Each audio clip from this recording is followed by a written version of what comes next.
Assalamualaikum warahmatullahi wabarakatuh. Saya Siti Dewi Sartika 18130074. Saya akan menjawab soal UAS dari sejarah peradaban Islam. Saya di sini memilih kode 004, yaitu sejarah peradaban Islam pada masa dinasti Mughal di India. Yang pertama adalah soal yang pertama, yaitu Berkembangnya agama Islam sejak 14 abad silam turut mewarnai bahkan menguasai berbagai peradaban yang ada sebelumnya sejarah peradaban dunia. Tak salah bila peradaban Islam dianggap sebagai salah satu peradaban yang paling besar pengaruhnya di dunia. Menurut Ma'ruf Misbah Ja'far Sanusi, Abdullah Qushairi, dan Syahid Sya'roni dalam bukunya Sejarah Peradaban Islam, setidaknya ada dua sebab dan proses pertumbuhan peradaban Islam, baik dari dalam maupun dari luar Islam. Dari dalam Islam, perkembangan kebudayaan dan peradaban Islam itu karena bersumber langsung dari Al-Quran dan Sunnah dan mempunyai kekuatan yang luar biasa besar. Menurut Ma'ruf Misbah dan kawan-kawan, perkembangan peradaban Islam dilandasi dengan semangat persatuan Islam telah ditanamkan Rasulullah SAW sejak awal perkembangan Islam di Timur Tengah. Kemudian dalam praktiknya, seiring dengan makin luasnya wilayah kekuasaan Islam, gesekan atau kebudayaan masyarakat setempat mempengaruhi Islam untuk mengadopsi dan mewarnai peradaban lokal yang disesuaikan dengan ajaran Islam. Dari proses semacam inilah, peradaban Islam terus berkembang dari peradaban kebudayaan, bangunan, bahasa, adat istiadat, hingga pada ilmu pengetahuan. Kemudian, bagaimana Anda memaknai itu berdasarkan sudut pandang substansi peradaban Islam itu seperti ibarat pohon. Jawab sesuaikan dengan tema yang Anda pilih. Karena saya memilih tema kerajaan Mughal, jadi saya menjawab substansi sejarah peradaban Islam pada kerajaan Mughal adalah berawal dari masa Rasulullah, kemudian diteruskan pada masa Khulafaur Rasyidin hingga masa Tabi'in, dan muncul berbagai dinasti Islam di sejumlah negara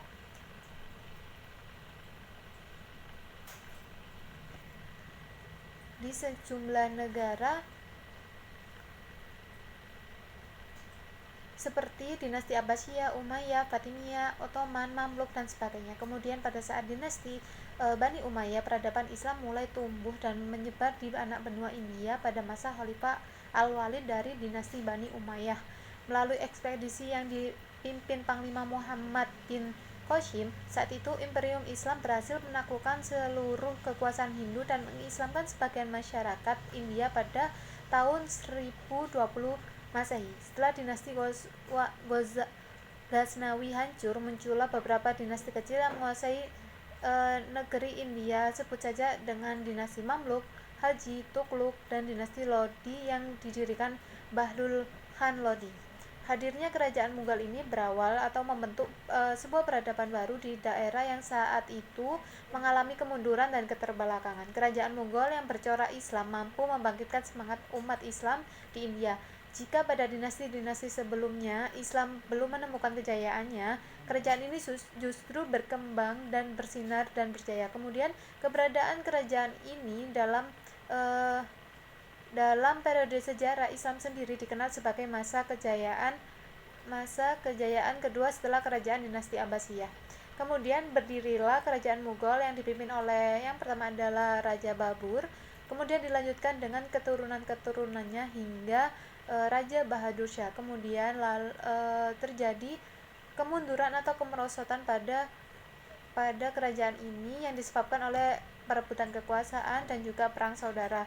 Dan karena penguasa-penguasa pada akhir periode kerajaan Mughal ini orangnya sangat-sangat lemah, maka banyak terjadi korupsi yang menjadikan kerajaan Mughal ini menjadi runtuh. Kemudian soal yang kedua adalah banyak hal yang bisa kita ambil dari pembelajaran sejarah, diantaranya belajar sejarah bisa menambahkan wawasan keilmuan tentang kejadian-kejadian di masa lampau, serta unsur-unsur nilai yang ada di dalam sejarah itu. Banyak unsur nilai dalam peristiwa sejarah, diantaranya bahwa sejarah memiliki nilai edukatif, inspiratif, dan rekreatif. Coba jelaskan berdasarkan analisamu beserta contoh konkretnya sesuai dengan tema yang Anda pilih. Yang kedua adalah dalam unsur nilai edukatif adalah nilai yang bersifat mendidik atau tentang pendidikan. Berarti sejarah peradaban Islam Kerajaan Mughal di India dalam unsur edukatif adalah dengan dibuatnya pesantren pada saat pemerintahan Raja Akbar. Pesantren ini disebut dengan Konkah. Kemudian didirikan beberapa masjid yang difungsikan sebagai tempat belajar atau madrasah karena pada zaman pemerintahan kerajaan Mughal rajanya suka dengan membaca buku, terutama Raja Akbar. Oleh karena itu didirikanlah perpustakaan untuk menampung beberapa koleksi buku. Dalam pemerintahan kerajaan Mughal terkenal dengan konsep din ilahi, yaitu sebuah sistem atau sebuah konsep untuk mempersatukan umat beragama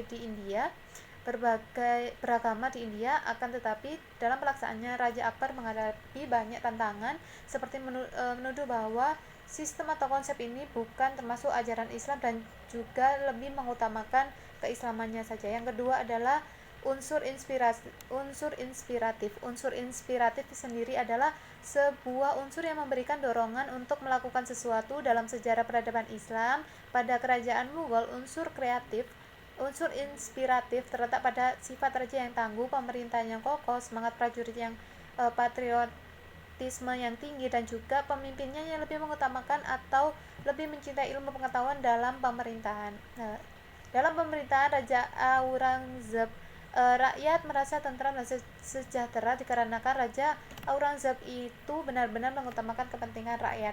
Yang ketiga atau yang terakhir adalah unsur nilai rekreatif, yaitu unsur nilai yang gabungan dari unsur kreatif dan rekreatif. Unsur kreatif dalam sejarah peradaban Islam pada kerajaan Mughal adalah dengan dibentuknya masjid-masjid berarsitektur, dan juga yang paling menonjol adalah bangunan Taj Mahal.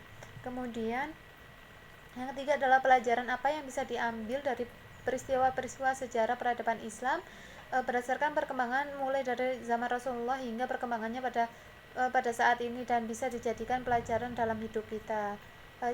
Jawabannya untuk soal ketiga adalah pelajaran yang dapat diambil dari perkembangan sejarah peradaban Islam pada dinasti Mughal sampai peradaban saat ini adalah pentingnya sesuatu usaha besar untuk mempertahankan kekuasaan. Seperti halnya dinasti Mughal yang mengerahkan segala upaya untuk mempertahankan kekuasaannya, bahkan memperluas kekuasaannya. Selain itu, dinasti Mughal dapat belajar betapa pentingnya kemampuan dalam mengatur dan memiliki proyeksi finansial yang mumpuni. Dinasti Mughal juga membuktikan kesatuan di atas perbedaan. Selain itu, selanjutnya adalah dari dinasti Mughal kita dapat belajar bahwasanya suatu kekuasaan bisa hancur secara perlahan dikarenakan etos kerja atau attitude pemimpin yang tidak dapat dicontoh. Namun saat ini kita bisa melihat perkembangan dinasti Mughal yang masih berdiri hingga saat ini seperti salah satu 7 keajaiban dunia, yaitu Taj Mahal.